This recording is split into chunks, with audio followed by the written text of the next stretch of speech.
In her second-floor study of the New England Colonial House on Commonwealth Avenue in Newton, a Boston suburb, Rachel was doing a final check on a logo design for her new client. The soft spring sunlight streaming through the window gently illuminated the family photo on her desk. In her 7th year as a freelance graphic designer, working from home had been the perfect choice to balance her work with raising her daughter. "Mama, look, look!" Emma's voice echoed from downstairs. Rachel saved her work-in-progress design and headed down the stairs. In the white-themed living room, 7-year-old Emma was drawing something on a large piece of paper. Her daughter, who had just started 2nd grade, had inherited her mother's artistic sense. "What are you drawing?" "The sea in nice." "I'm swimming with dolphins." Emma proudly held up her picture. On the blue waves, she had drawn a self-portrait with a smile and dolphins. In the art corner, various colored papers and paints that Rachel had bought for her were neatly arranged. Her artistic talent was undoubtedly inherited from her mother. Rachel hugged her daughter's shoulders and praised her. "That's a lovely picture." As spring sunlight brightly lit the room, Emma was absorbed in her drawing. Since starting at the local public elementary school, her artwork had become increasingly vibrant. Her teacher, Ms. Brown, highly praised Emma's artistic talent. At 6 p.m., they heard the front door open. "I'm home." Michael had returned. Though busy running his construction company, he always made sure to come home at a regular time. Still in his navy suit, having come straight from the site, he first kissed Emma's cheek, then gently embraced Rachel's shoulders.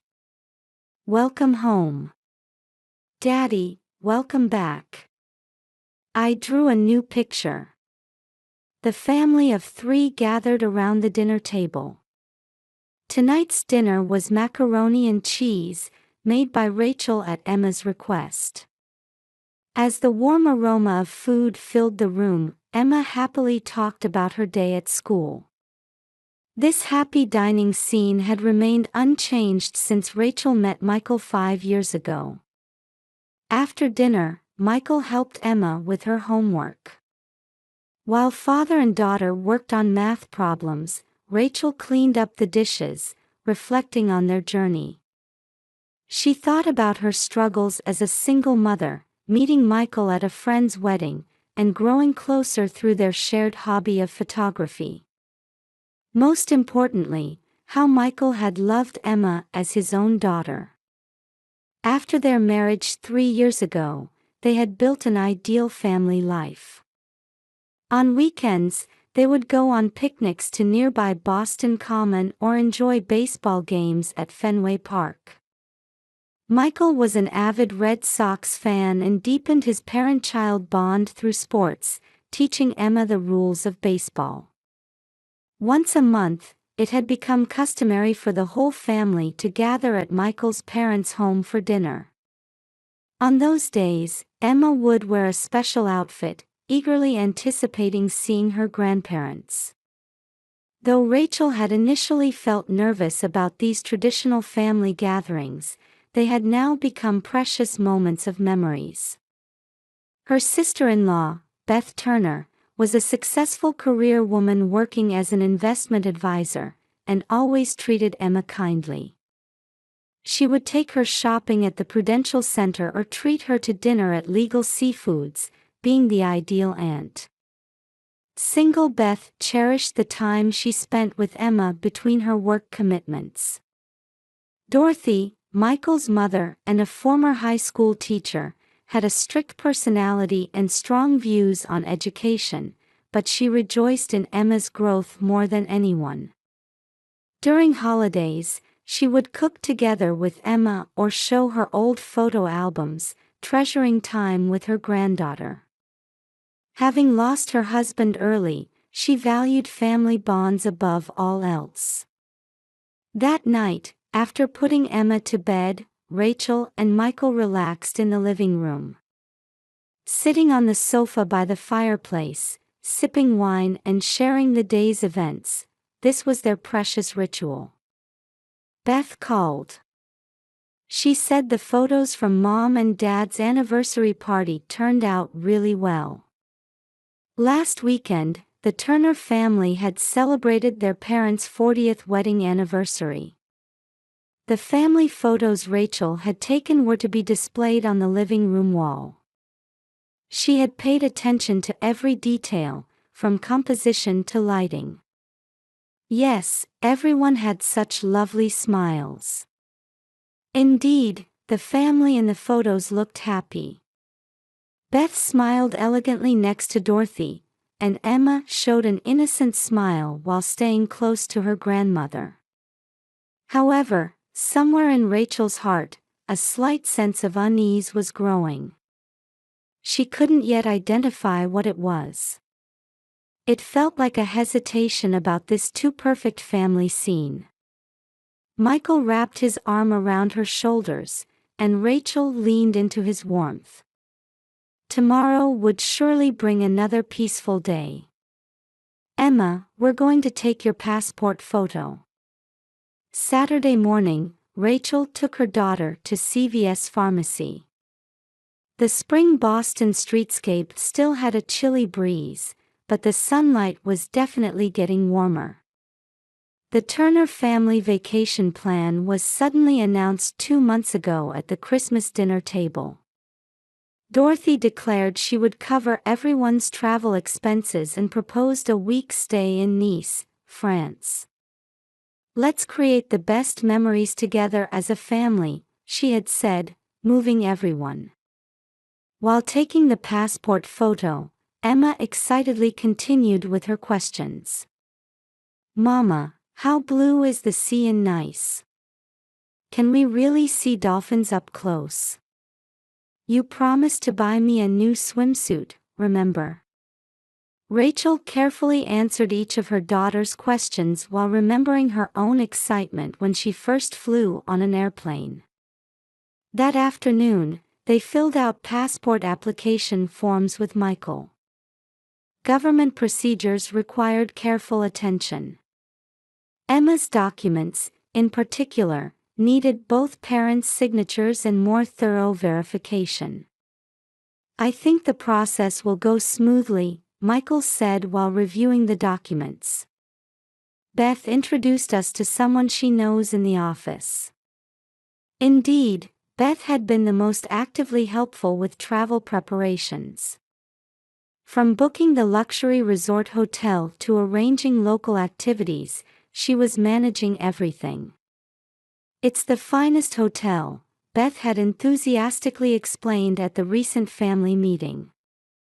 "I've booked 2 ocean view rooms.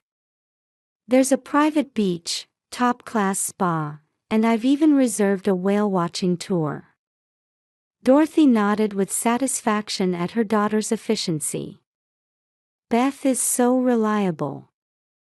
Thank you for celebrating our 40th anniversary in such a wonderful way." While creating a shopping list, Rachel checked the travel preparations one by one. Emma's new swimsuit and sun hat, sunscreen, necessary medications. Michael's golf equipment also needed to be updated. The resort had an 18-hole golf course, and a round with his father was planned. At night, Emma had developed a habit of flipping through a photo book of Nice before bed. Beautiful beaches, colorful fish, surfers riding waves. Looking at her daughter's profile as she gazed at these photos, Rachel felt wrapped in warm feelings. "Mama, can we play on that white sandy beach too?" "Yes, of course." Just a little over a month to go. Preparations for departure were progressing steadily. Rachel adjusted her work deadlines, and notified Emma's school of her upcoming absence. Ms. Brown gladly approved and suggested Emma keep a picture diary of her memories in Nice. Emma, isn't this lovely? One day, Beth returned from shopping with a floral dress. You can wear it for dinner. Emma's eyes sparkled as she tried on the dress in front of the mirror. Rachel expressed her gratitude for her sister-in-law's kindness. I'm glad you like it, Beth smiled broadly. I'm looking forward to it too. It will be a special week with the whole family. However, when she spoke those words, a momentary shadow seemed to cross Beth's expression. It was so subtle that Rachel thought she had imagined it. The passports arrived 2 weeks before departure. Rachel carefully stored them in the safe and put the final touches on the travel preparations. One by one, preparations for creating family memories were carefully packed into the suitcases. The night before departure, Emma was too excited to fall asleep easily. We have to get up early tomorrow. You need to sleep properly. I get to go to Nice with Daddy and Mama. And Grandma and Aunt Beth too. We all get to go together. Rachel smiled gently at her daughter's innocent joy. Indeed, this was supposed to be a special trip. However, at that time, she had no way of knowing just how special the developments would be.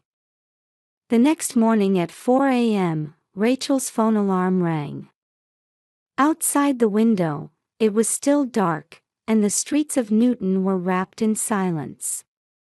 Next to her, Michael sat up and softly said, I'm awake.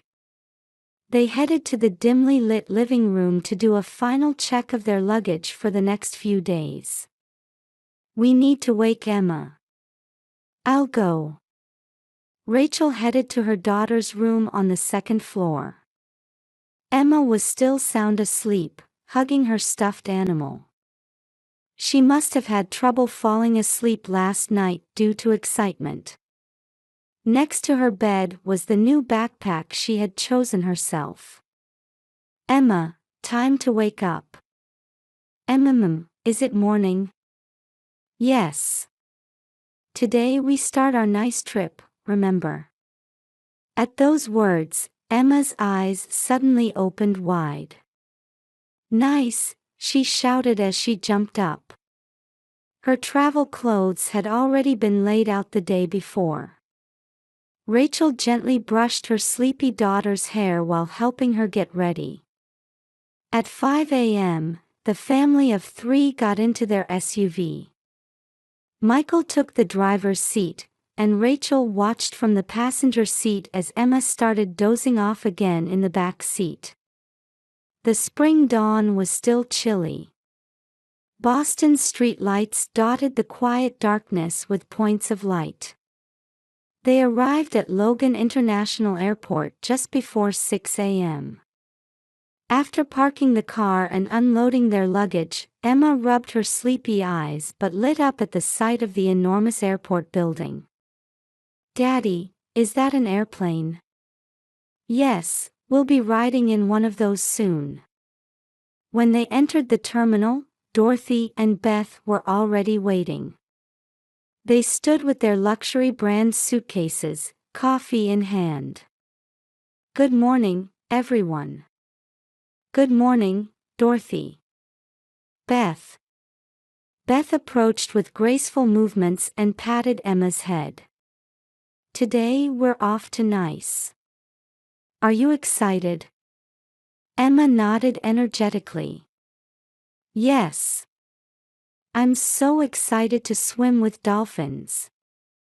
While standing in line at the check-in counter, Rachel checked the family's luggage. All passports were accounted for. She hadn't forgotten Emma's swimsuit, sunscreen, or medications. Our flight is at 8 a.m., right? Dorothy said, looking up at the electronic flight information board. We still have plenty of time. The line moved slowly forward. The early morning airport was filled with travelers heading to various destinations. Business people in suits, backpackers, families. Emma looked around curiously at her surroundings. Then suddenly, a cry rang out through the quiet airport. "Ah! My passport is missing." It was Beth's voice. She frantically began searching through her handbag. "This is strange. I'm sure I put it in here." The whole family gathered around Beth with tense expressions. "Calm down, Beth," Dorothy placed a hand on her daughter's shoulder. "Let's look again carefully." Beth put her luggage on the floor and desperately searched through her bag. Makeup pouch, wallet, smartphone, sunglasses. But no passport. Her expression gradually changed to one of panic. Suddenly, Beth's gaze turned to Emma. There was a coldness in her eyes that Rachel had never seen before. "Emma, you know something, don't you?" Rachel held her breath. Emma looked confused and moved closer to her mother, as if hiding behind her. "What are you saying, Beth?" Rachel said in a voice that couldn't hide her agitation. "This child hid it." Beth's voice grew louder. "Yesterday, when she came to my house, surely she..." "Beth!" Michael tried to stop his sister. But Beth continued to shout more hysterically. "My passport is gone. This child hid it." Surrounding travelers began to turn toward the commotion. Emma whispered in a trembling voice, "No, it wasn't me." Dorothy intervened. Her expression no longer showed any trace of the gentle grandmother they knew. "Emma, where did you hide her passport? Tell us quickly." "But if you can't tell us, don't come on this trip. You've ruined everything." Emma burst into tears. Rachel immediately embraced her daughter, bending down protectively. "Stop it. Don't talk to Emma that way." Amid the airport chaos, suddenly a man in a suit approached. "Excuse me," he spoke in a calm voice. "I'm Officer Johnson. Ma'am, I need to speak with you privately." At those words, the blood drained from Beth and Dorothy's faces. They looked at each other, standing speechless. Rachel tried to understand the situation through her confused thoughts. A police officer. Passport. Unreasonable accusations against her daughter. And the strange reactions of her sister-in-law and mother-in-law. "Michael, please take care of Emma." Rachel entrusted her daughter to her husband, struggling to keep her voice from trembling. Michael nodded silently and gently embraced Emma, who was still crying. The officer quietly led Rachel aside. Behind them, Beth and Dorothy stood frozen, their expressions as if they had lost all hope. In the early morning airport lobby, the family's peace began to crumble with an audible crash. The small room the police officer led Rachel to was a quiet space isolated from the airport bustle. Safety regulation posters hung on the walls, and a laptop sat on the table. Rachel sat down in the offered chair. She could feel her hands trembling slightly. Officer Johnson began in a gentle voice, "First, let me be clear that your child is completely innocent." Rachel's tension eased slightly at those words. However, the next moment, she was left speechless by the footage the officer showed. The airport's security cameras had captured Beth's figure from the previous night. She had entered the airport hurriedly, stopped at an ATM, then taken out her passport and deliberately thrown it in a trash can. She disposed of her passport herself around 11 p.m. last night. The officer switched screens on the laptop. It displayed scans of multiple documents. What caught Rachel's eye were unfamiliar signatures and account information. Have you recently applied for any personal loans? No, I haven't. Actually, multiple loans have been taken out in your name. The officer calmly explained the facts. Over the past 6 months, Beth had taken out loans totaling over $150,000 using Rachel's personal information. The signatures on the documents were skillfully forged, and all the borrowed money had disappeared into online casino payments. Why? How did you discover this? The bank's fraud detection system identified unusual transaction patterns. This case came to light when cross-referencing with your travel information. The officer continued his explanation. Beth had been struggling with gambling addiction for years. As her online casino debts grew, she fell into a vicious cycle of taking on new debts to repay old ones. Then she began fraudulently using her sister-in-law Rachel's personal information. And Dorothy was aware of these facts. Rachel caught her breath at those words. The warm family image shattered in an instant. She tried to protect her daughter by helping to conceal evidence. And this nice trip was actually the nice trip. The luxury resort hotel. The offer to cover all expenses. Looking back, everything had been planned with unnatural perfection. It was all a stalling tactic to delay the discovery of the debts. From outside the room, the normal bustle of the airport could be faintly heard. Flight announcements. Travelers' footsteps. And somewhere, a child crying. Emma's image flashed through Rachel's mind, making her chest tighten. Will they be arrested? She finally managed to squeeze out those words. The officer nodded quietly. For fraud and evidence tampering.